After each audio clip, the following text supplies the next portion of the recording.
Okay,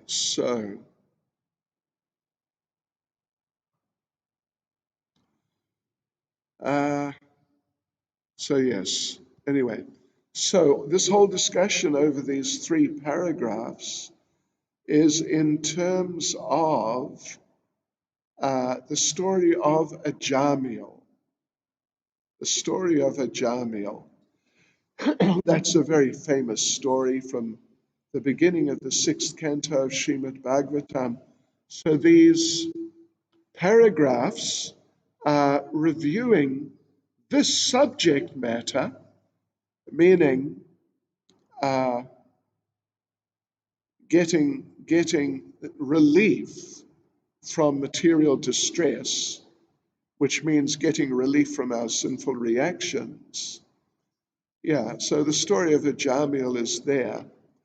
And you may recall in the beginning, actually just before the story begins, really, um, Shukadev Goswami suggests to Maharaj Parikshit that you can get free from sinful reactions by doing what's called prayaschita.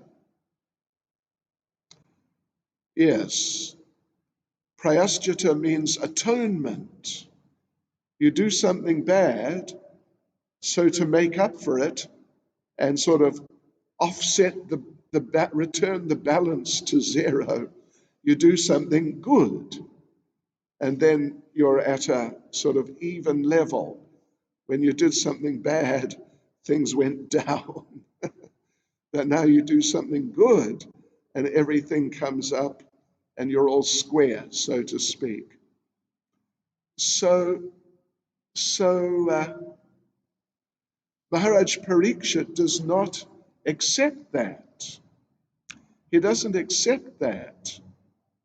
And he says that you need to really remove the seed of your sinful activity, which is basically is the desire. I mean, it's a little different from the idea of the seed in the example of the different stages of reactions. But the seed of our material life, of our sinful life, is the desire to enjoy independently from Krishna. That's the main problem. So, uh, so we need to not just offset our bad activities by doing good, but remove the tent through Krishna consciousness. And therefore, Shukadev Goswami tells the story of Ajamil, who did that. He had so many sinful reactions due to so many sinful activities, but through Krishna consciousness, through chanting the name Narayan, even not really knowing what he was doing, just calling his son. But just by doing that, he became free from all his accumulated sinful reactions. And there were so many of them. Right. So in that discussion there, first of all, Maharaj Parikshit complains that I don't like this idea of prayaschita. We have to get rid of things more thoroughly. And well, anyway, the point is addressed here and there. The example is given in that discussion of an elephant bathing. This is there in the 10th paragraph. The 9th paragraph talks about duties. The 10th paragraph then gives the example of the elephant bathing to make the point that this whole process, then they're clean, then they come out and they roll in the dust and they're dirty again. And this is what these people are doing. So that is all discussed in these three paragraphs, 8, 9, and 10. And now there's basically the same subject is discussed further in the last two paragraphs in this little section about getting relief from material distress, meaning getting relief from sinful reactions. So it's really just reviewing the same thing in just slightly different terms, perhaps, that in the 11th paragraph, second to last paragraph, in this section, a verse is quoted from the Bhagavatam about the false ego. It's so strong that it keeps you tied up in material life like a strong rope. And only devotees can cut the rope. Only through devotional service can the rope be cut.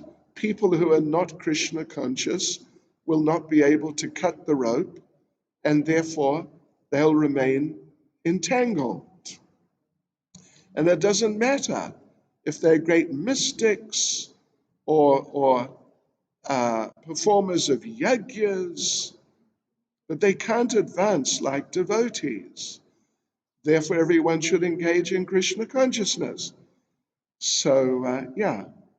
And then in the last paragraph of this section, basically the same point is made, but in a slightly different way. Another verse is there, which is saying that we're entangled due to ignorance, or we're engaging in sinful activity due to ignorance. And we're engaging in sinful activity due to ignorance. And that ignorance is like snakes. The snakes of ignorance can get burned up by the fire of Krishna consciousness. So this is all there. This is all there. Aha. Okay, which now brings us on to the second point, second characteristic of us, which is, it is the beginning of all auspiciousness. And so we'll follow this paragraph system, but I want to in the beginning just point out that in order for something to be all auspicious, as discussed here in this section, it must have there are three criteria, three requirements. If something is to actually come up to the standard of being all auspicious and not just somewhat or slightly auspicious, there are three criteria. Two of them are discussed in the first paragraph, and the third is discussed in the third paragraph. So the first is that in the middle of the first paragraph, if something is to be all auspicious, and not just whatever, somewhat, it must benefit everyone, actually everyone. And second is, it must attract everyone. How's the sound? It's all right. Okay. So second is, it must attract everyone.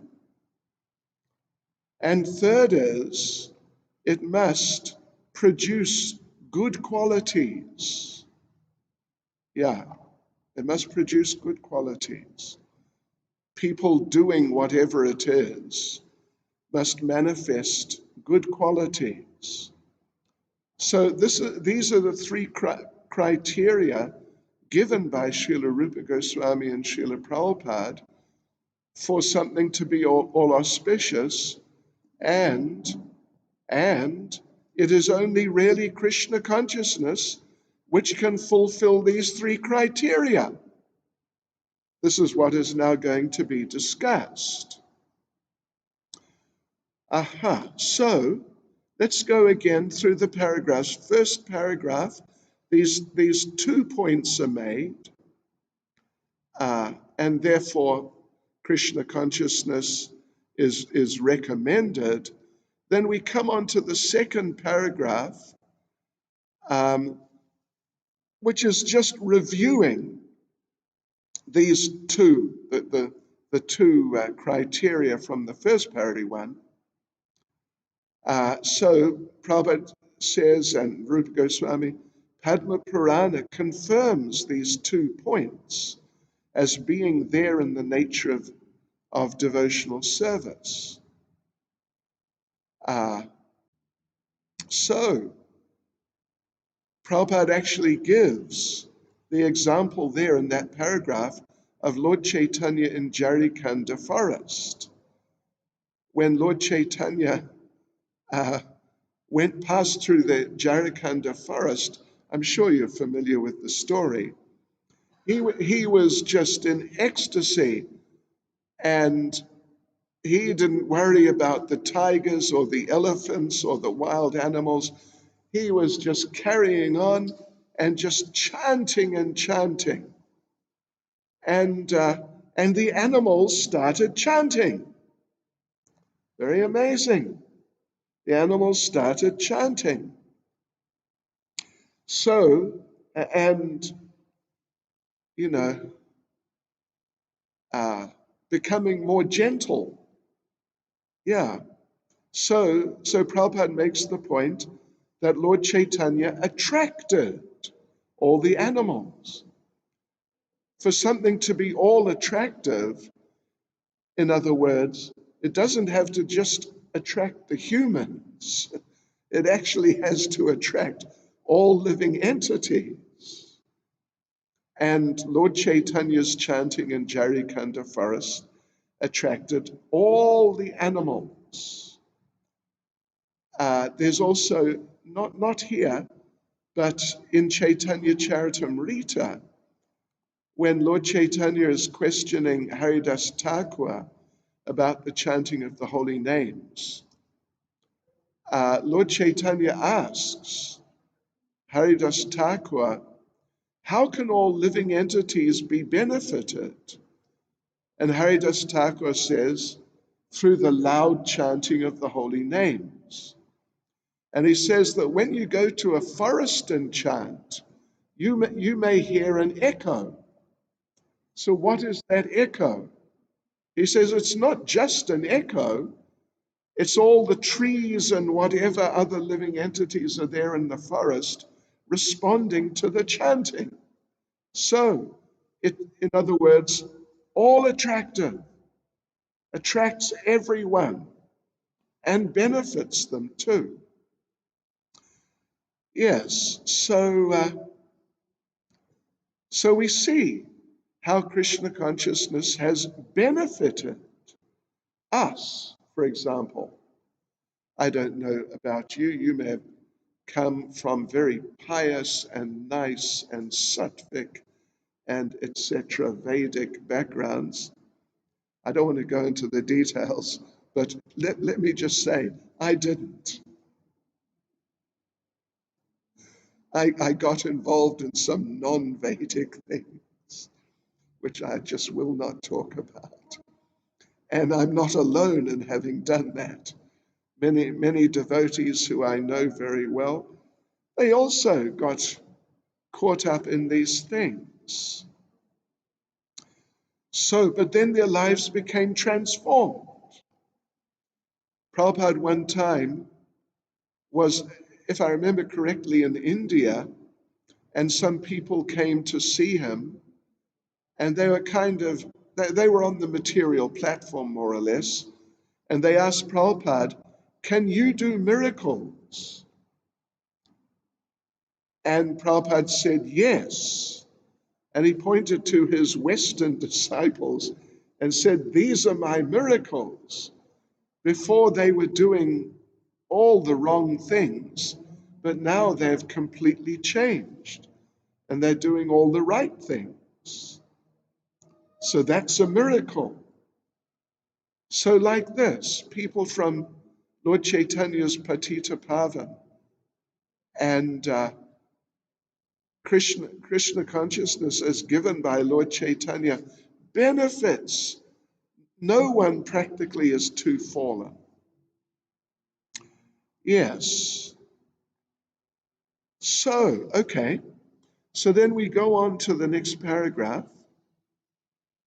and this is where the point about developing good qualities through devotional service is discussed. And Prabhupada quotes the famous verse from the Bhagavatam 5:18-12. Yes, yasti bhaktir bhagavatya kinchana. Persons who have unflinching faith in Krishna and who are without any duplicity can develop all the good qualities of the demigods, whereas the non-devotees can't. Why? Mano rate nasati davito bahi, because they're all riding on the chariots of their minds. Maybe some of you have experienced some chariot rides like that from your minds before. They can just take you away and over the cliff into sort of desolation and material existence. So, yes, so developing all saintly qualities then. Then the fourth paragraph, which it's between page 14 and page 15 in our PDF. Let me just ask you, who's using our PDF? 1, 2, 3? Okay. All right, just for my interest's sake. All right, so yeah, pages 14 and 15, fourth paragraph. So this is now drawing out the point how the non-devotees are on the chariots of their minds, and therefore they can't develop good qualities because their minds are being pulled by the horses of the modes of material nature, and so they can't develop good qualities. It's very difficult. Here's an example you may or may not be familiar with. Back just actually days before I joined the movement, like in the first week of 1973, just a couple of few days, I joined. It was a Sunday. I think it may have been the Saturday. Anyway, it was just at the most not more than a week or 10 days before I joined the temple. And when I joined, it was the talk of the temple. It was the talk. It was the big event. How a group of devotees headed by a devotee named Ravattanandan Swami went to Cambridge University in England, extremely prestigious, because they didn't go to do a program, but they went because one very famous professor from that university had just printed his translation and commentary on Bhagavad Gita, and he was now sort of, presenting it to the world, launching the book. And they assumed, quite rightly, that it was going to be, full of speculations and all that. So this Ravattanandan Swami, at the time at least, he was a very strong and forthright preacher. You could say a very confrontational preacher. So he wanted to go there And in the middle of Zaina, of this, the fellow's name was Professor Zaina. In the middle of Zaina's speech, just, or in the questions time, whatever it is, but at some point kind of upset his apple cart. So sure enough, he tried to, at the questions time, as I recall. And so Zaina took the question, and the devotee started, sort of chastising him a bit, and why do you do this? Why do you do that? Just no, no, no, no, no. He wouldn't deal with it. And he asked, anyone else got any question? And then he just stopped the program and left. Yeah, he was really not happy. So our devotees, they were determined to just, have another go. So they tried to find him.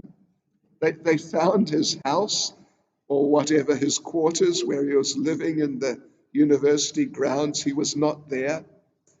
They knocked on the door. Someone, neighbor, came by and said, oh, I think he's in the pub, the public drinking house.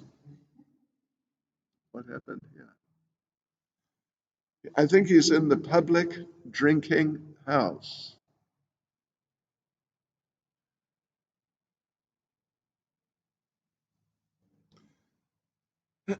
Yes, I think he's in the public drinking house. So they went to the public drinking house. And sure enough, there was Professor Zaina having a drink. And it wasn't just, a 7-Up or something. He was drinking something more serious. So our Rabbatananda Swami went up to him and tried to confront him and, start a whole dialogue again. And he just told him, just get out. Just get out and just leave me alone. And, he was getting a bit like, if you don't do that, I'm going to do something about it. Or called how this fellow is such a nonsense, etc. Uh-huh. All right. Anyway, yeah. So the point there is that these people, even like in this case, he knew a lot about Bhagavad Gita, but he couldn't develop good qualities. In the next paragraph, the 5th paragraph, it's on page 15 of the PDF, then Prabhupada gives the example of our devotees, young devotees, who have just not long ago taken to Krishna consciousness, and they're not so well educated like Professor Zaina and people like that. But through sincerely following Krishna consciousness, they become free from sinful life. This is how auspicious Krishna consciousness is. Then in the final paragraph here,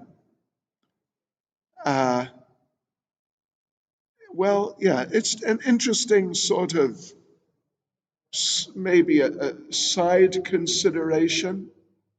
Prabhupada discusses how devotees, because of Krishna consciousness and how wonderful and auspicious it is in every way, they can just keep engaged and keep focused and just always absorbed in Krishna consciousness without break.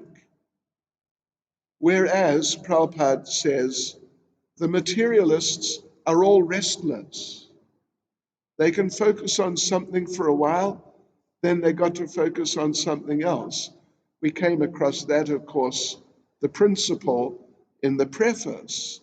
Let me just read here from one of Srila Prabhupada's lectures on Nectar of Devotion. how Krishna consciousness can make a person peaceful. So, Prabhupada says, that is also another symptom, restlessness. A Krishna conscious person can sit down in one place, just like Haridas Thakur. He was chanting Hare Krishna mantra, sitting one place, day and night. There is not a single example in the world that one can sit down. I mean to say, ordinary persons, they cannot. They must be restless. But Krishna consciousness is so nice that one can sit down in one place. Of course, it is not to be imitated, it is to be attained. But anywhere, just like the Goswamis, they used to live underneath a tree for one night. So these things are possible when one is advanced in Krishna consciousness. Uh-huh. All right. So now we come on to the third characteristic of pure devotional service. And now this is according to the list as given in Nectar of Devotion. Yes, which is a little different from the list. Yeah.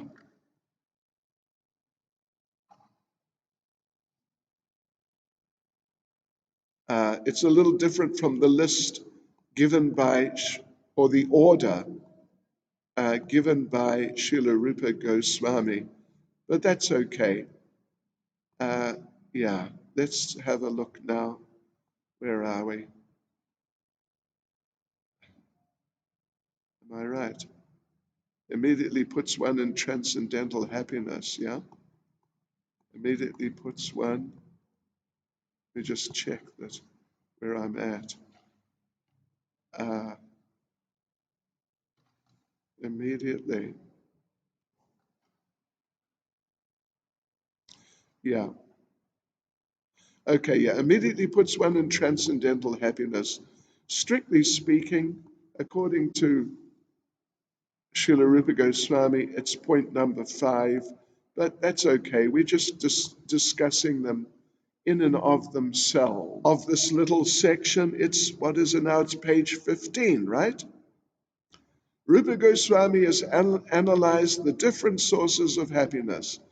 He has divided happiness into 3 categories, which are 1, happiness derived from material enjoyment, happiness derived by identifying oneself with the Supreme Brahman, and happiness derived from Krishna consciousness. Yes, so, okay, so that's there.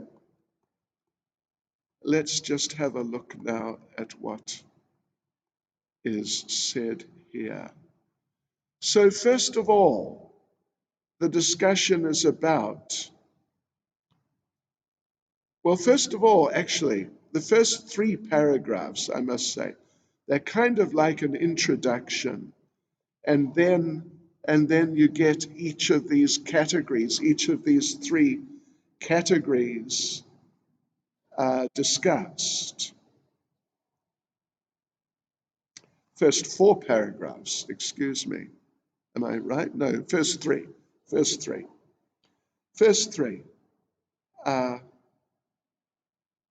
Yeah, so, the second paragraph, it's Lord Shiva saying that the devotees can get all the perfections desired by the impersonalists, and then beyond that, the devotee gets the highest happiness achieved by the pure devotees.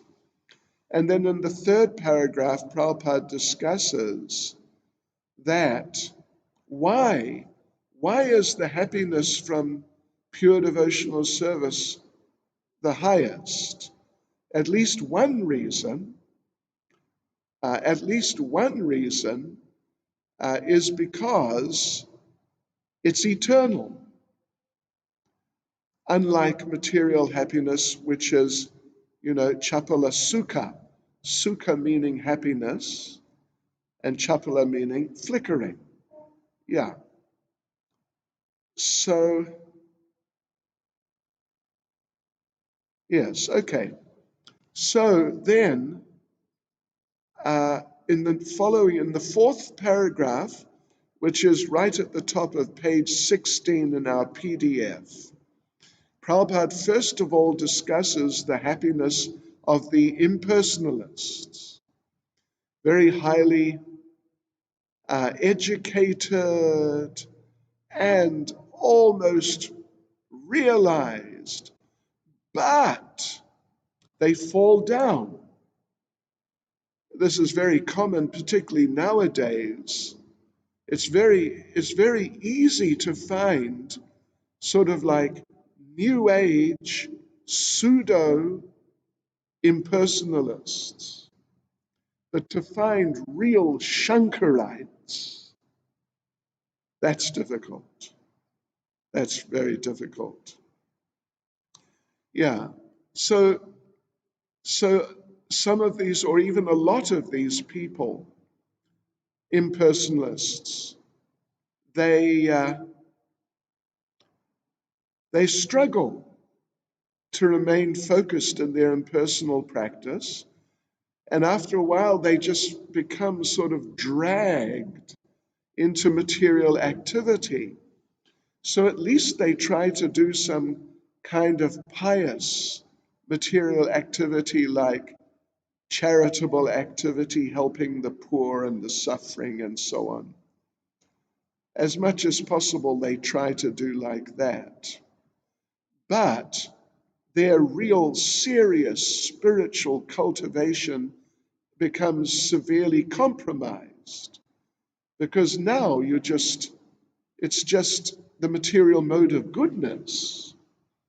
Of course, they try to make excuses. And you may have heard, I'm sure many of you have heard, there's a famous slogan. What is it?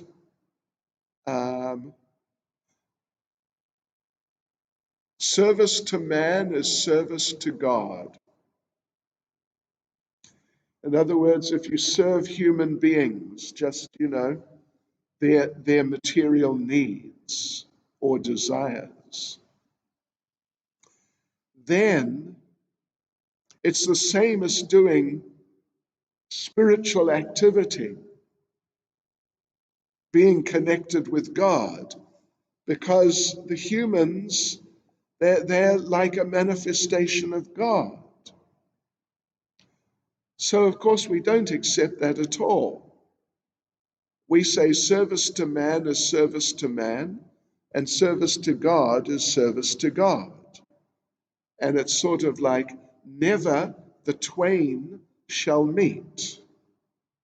They're just different.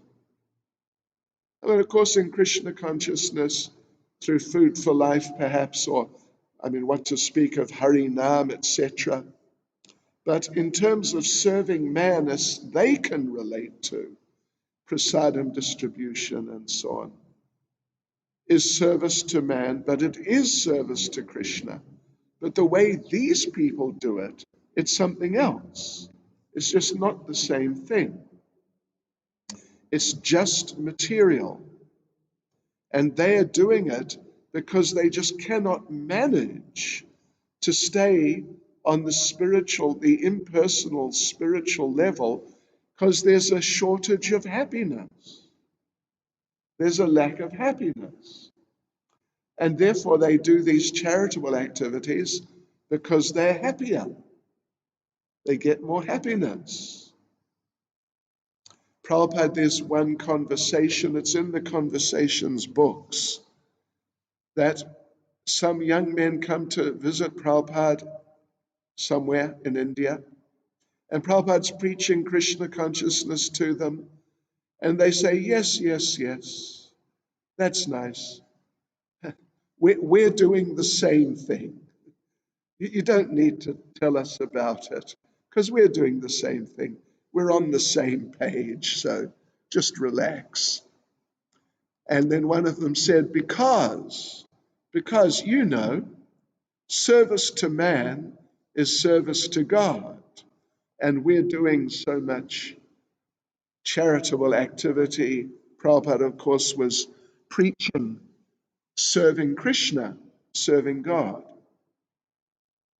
Then Prabhupada turned the tables on them by saying, well, if service to man is service to God, then service to God is service to man. And they acquired a state like no one ever did that to them before. No one before had the sort of the wherewithal, the brain power to get that idea. So then Prabhupada said, so seeing that they're equal, seeing they are equal, it's just a question really of what is easiest. Serving humanity means there's 7 billion of them. How are you going to serve them all? Just forget it. But service to God, and Prabhupada quoted Bhagavad Gita 9:26, Patram Pushpam Palam Toyam. Just offer me with love and devotion a leaf, flower, fruit of water, or water, I'll accept it. So, so Prabhupada said, so it's easy. It's so easy. One leaf. The verse says just one leaf, one fruit, one flower, a little water. So easy. Who cannot get one leaf? So it's much easier to do devotional service to Krishna. So why don't you do it? And they sort of, left. But they couldn't do it. Yeah. So, yes. So there's much more happiness in devotional service than there is in impersonal realization. Because the devotees can just be absorbed and they don't have to come down to the material platform. So then from paragraph 5 to paragraph 9,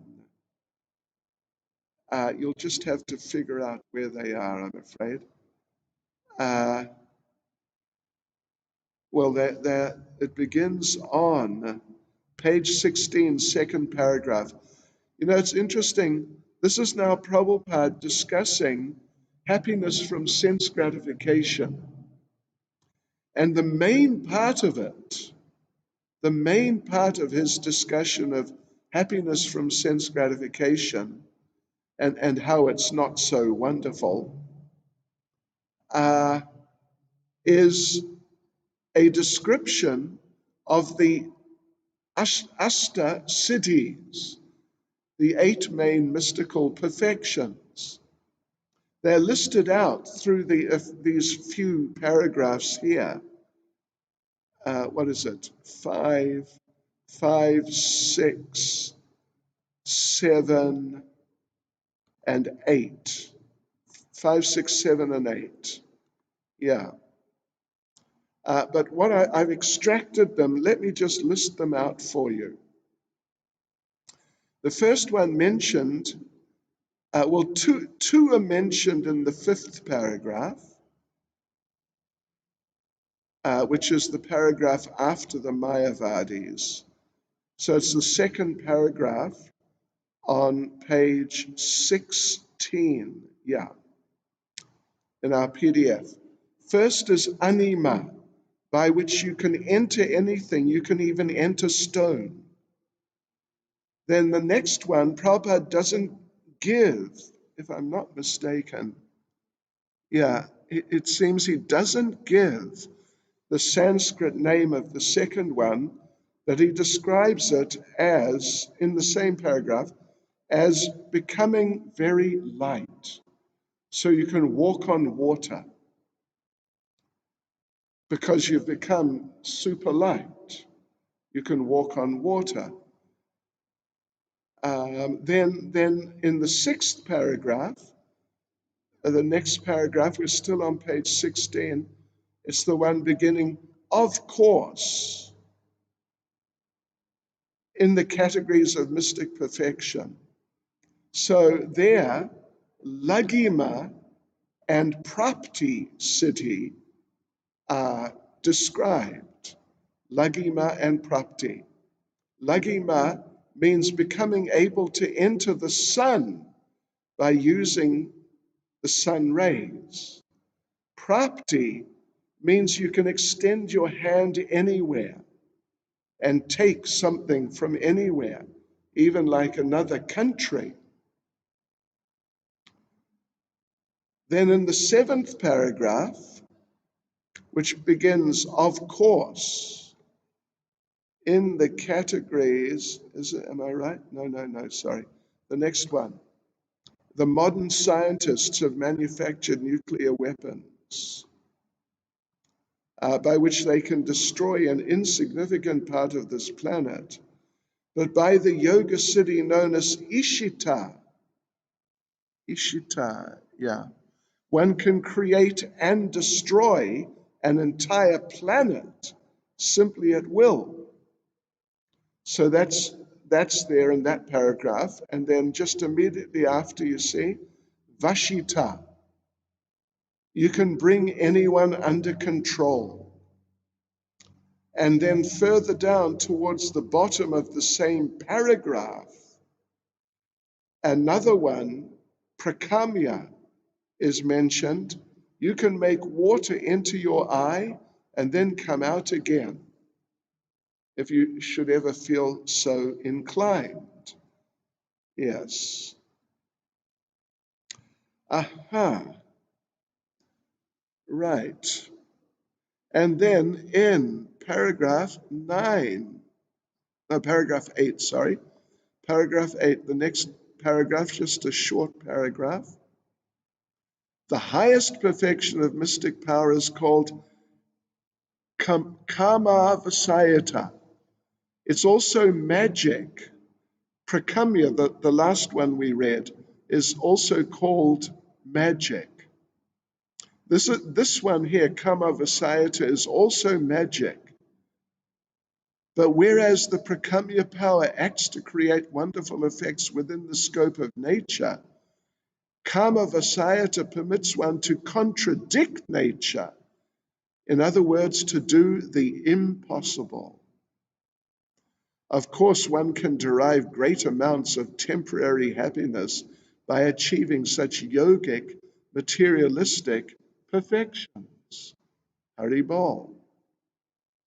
Now, let me mention that there is a question here.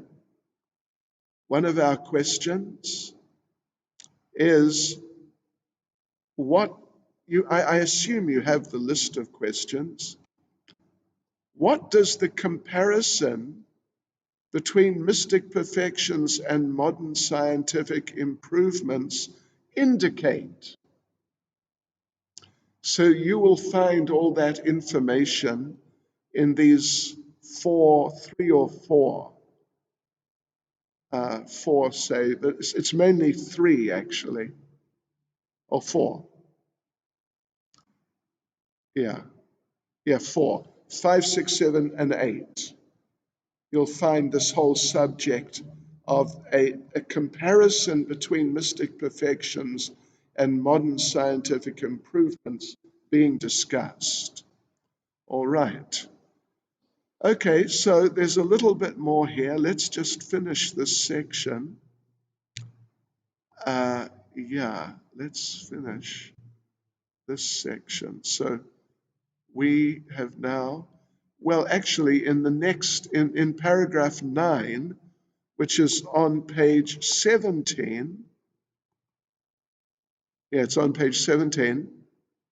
It is,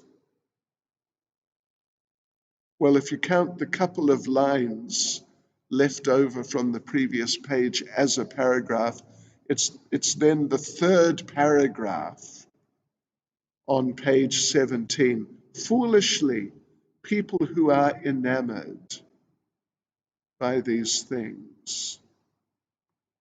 And what happens here? Oh, well, anyway. Yeah, people are just foolishly enamored by these things. What a shame.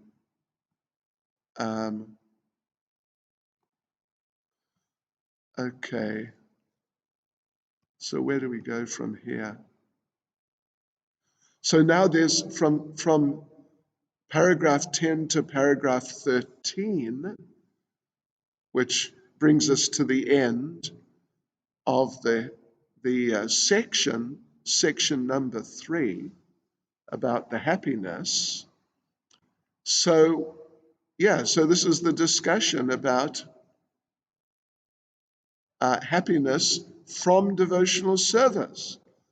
We've already been through happiness from impersonalism, attempting liberation, happiness from sense gratification, now happiness from devotional service. And so here, there's a very nice point in it's paragraph 12. It's the second to last paragraph in this section. There was a great devotee of Lord Chaitanya known as Kolavecha Sridhar. So, basically in these paragraphs here in this section, the basic idea being discussed is that the devotees who are getting happiness from devotional service aren't interested in liberation or mystical powers or other forms or any form of materialistic happiness. And Kolavecha Sridhar is such a classic example. It's amazing.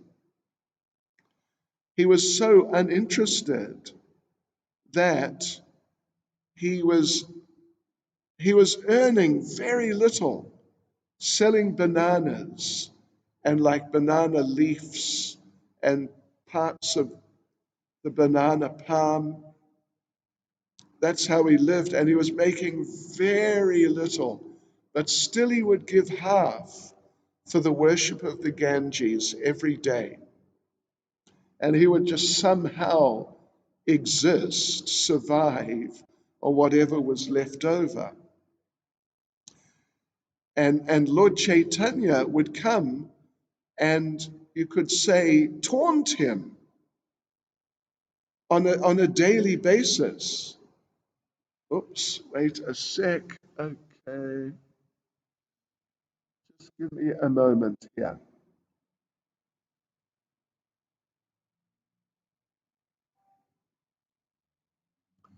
I'll be back in 1 minute.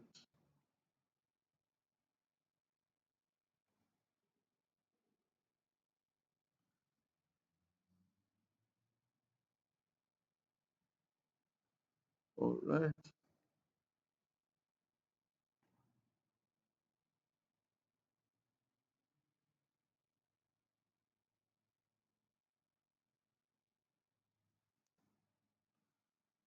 All right. All right.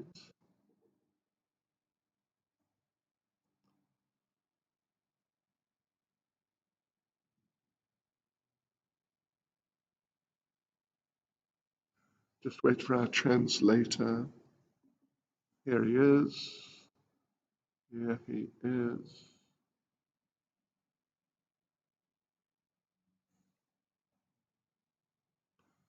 And here he comes. So, we're talking about Kolavecha Sridhar and his relationship with Lord Chaitanya. Lord Chaitanya was aware that Kolavecha Sridhar was giving half of his income every day for the worship of the Ganges.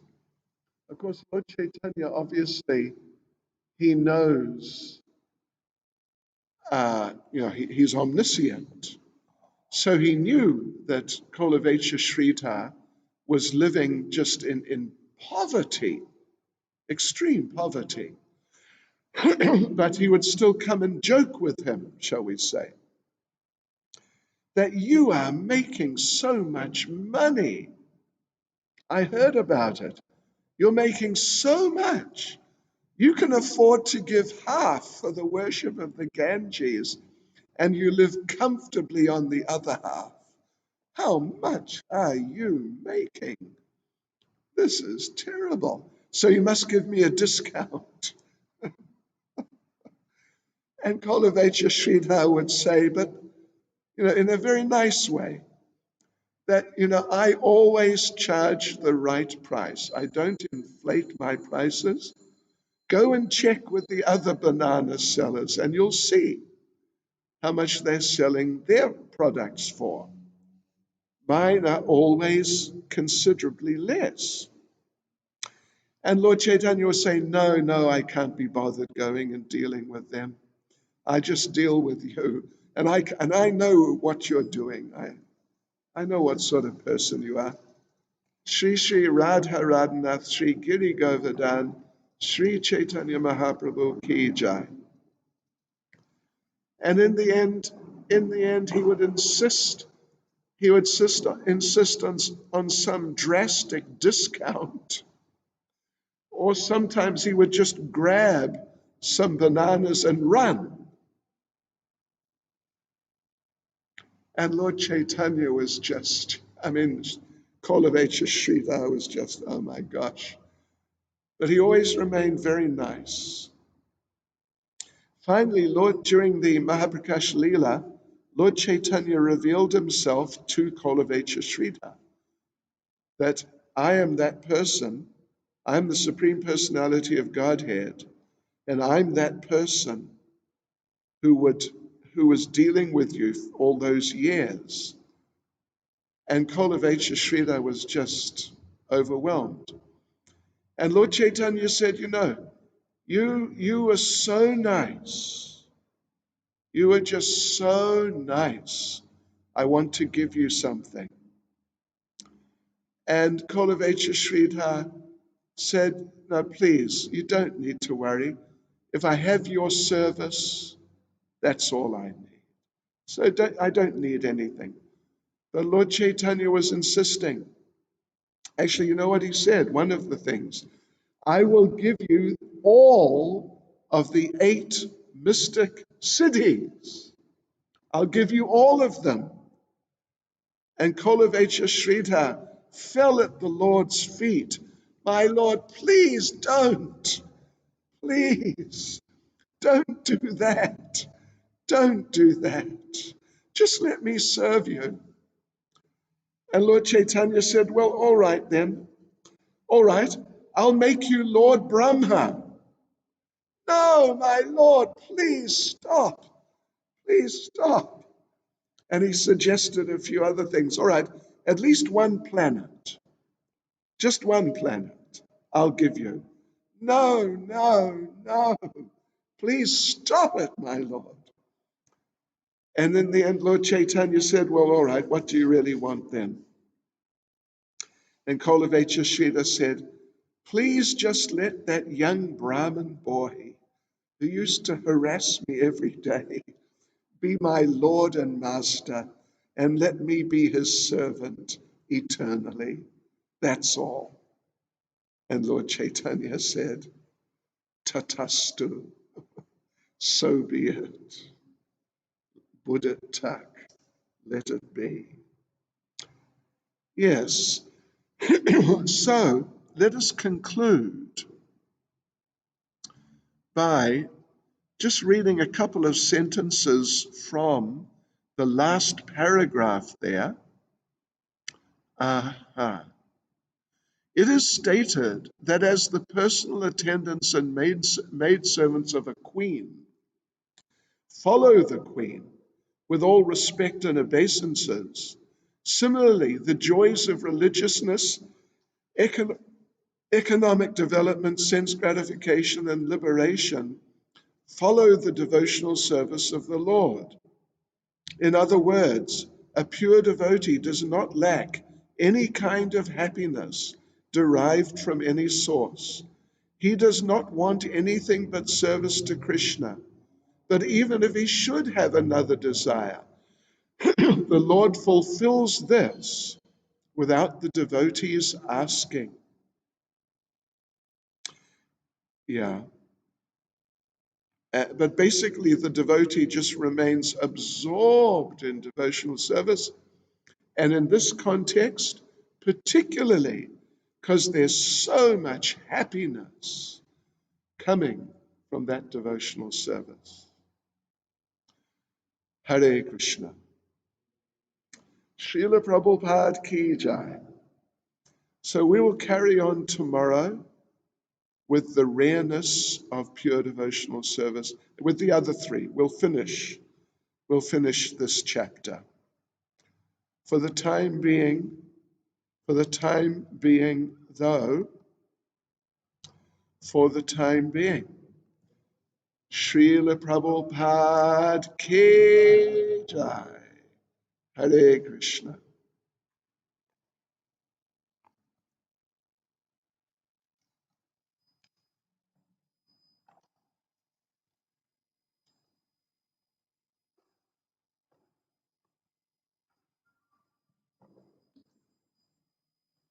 Five gigabytes.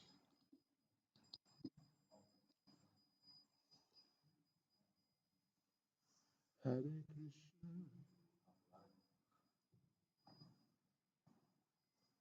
Hare Krishna.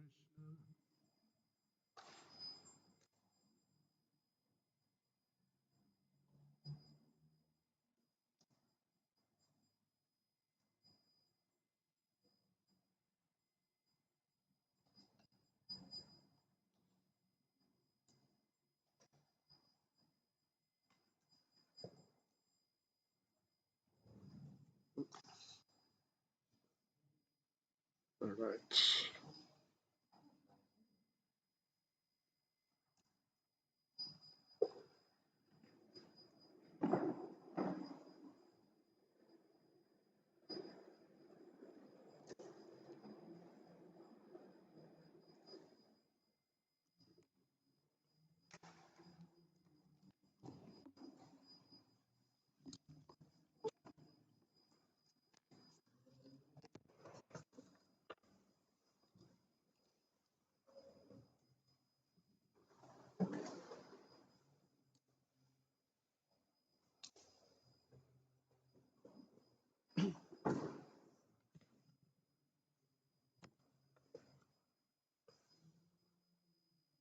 You know, just one point.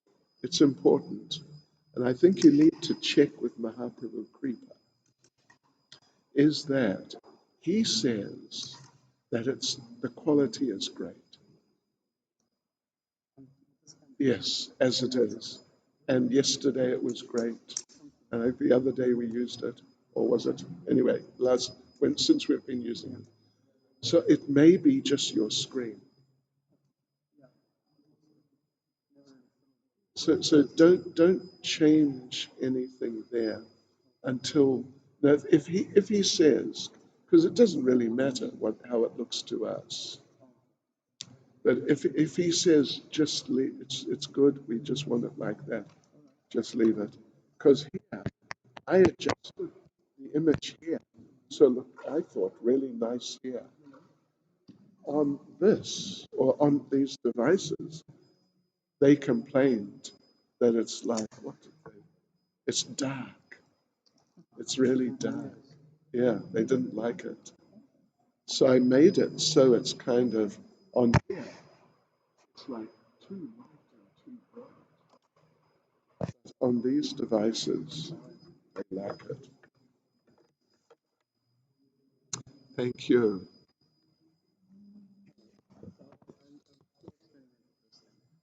Huh? I don't think you need to unless you want to contact him, which you probably wouldn't be able to. Well, I tell you what. Okay. I'll ask him. And tomorrow, if he says, yeah, it could be improved. Yeah.